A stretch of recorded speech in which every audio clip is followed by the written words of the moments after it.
இயேசுவின் நாமத்தில் நான் ஜெபமலையிலிருந்து உங்களோடு பேசுகிறேன். இயேசுவோடு நடந்து கொண்டிருக்கிற ஒரு அனுபவத்தில் கர்த்தர் உங்களை கொண்டு வந்திருக்கிறார். ரொம்ப சந்தோஷம்தானே? தினந்தோறும் காலையில் அவருடைய வசனத்தை தியானித்து அவரோடு நடக்க ஆரம்பிப்பது பெரிய மகிழ்ச்சி. 24 மணி நேரமும் நம்ம இயேசுவோடு இருக்கலாம். அவருக்குள்ள எப்பவும் மகிழ்ச்சியாக இருக்கலாம்.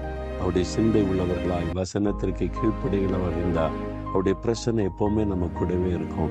இன்னைக்கு கூட யோவான் 15ஆம் அதிகாரம் 12ஆம் வசனத்தில் இயேசு ஒரு அழகான காரியத்தை நமக்கு சொல்லி கொடுக்கிறார் பாருங்க.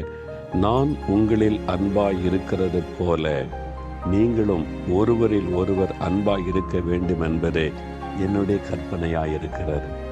அன்பா தானே இருக்கிறேன், நான் எல்லாத்துக்கிட்ட அன்பா தானே இருக்கிறேன் அப்படின்னு நம்ம சொல்லுவோம். ஏன் மற்றவங்க என்ன நேசிக்க மாட்டேங்கிறாங்க, புரிந்து கொள்ள மாட்டேங்கிறாங்க? இயேசு என்ன சொல்ல தெரியுமா? நான் உங்களில் அன்பாய் இருக்கிறது போல. இயேசு நம்ம எந்த அளவு நேசிக்கிறாரோ அதே மாதிரி நம்ம மற்றவரிடத்தில் அன்பு கூறுவது. அது அந்த அளவு இயேசுடைய அன்பு.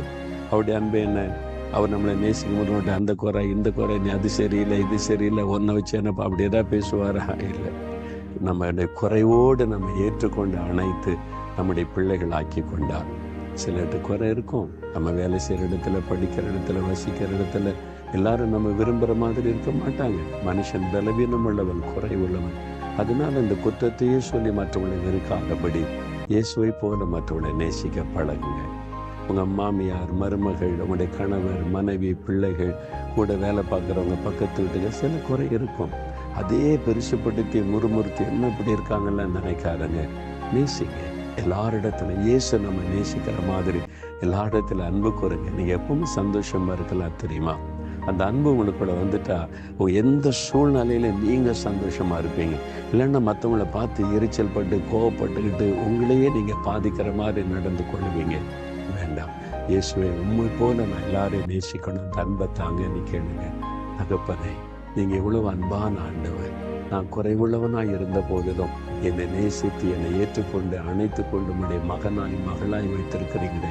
நானும் என்னை சுற்றில் இருக்கிற மக்களுடைய குறைவுகளை பார்க்காதபடி அவங்களிடத்தில் அன்பு கூற அந்த அன்பை எனக்கு தாரும். எங்கள் வீட்டில், வேலை செய்கிற இடத்துல, நான் படிக்கிற இடத்துல, பிஸ்னஸ் பண்ணுற இடத்துல, நாங்கள் எல்லாரிடத்துல அன்பாயிருக்கிற ஒரு இருதயத்தை எனக்கு தாங்க. இயேசுவின் நாமத்தில் ஜெபிக்கிறேன் பிதாவே. ஆமென்.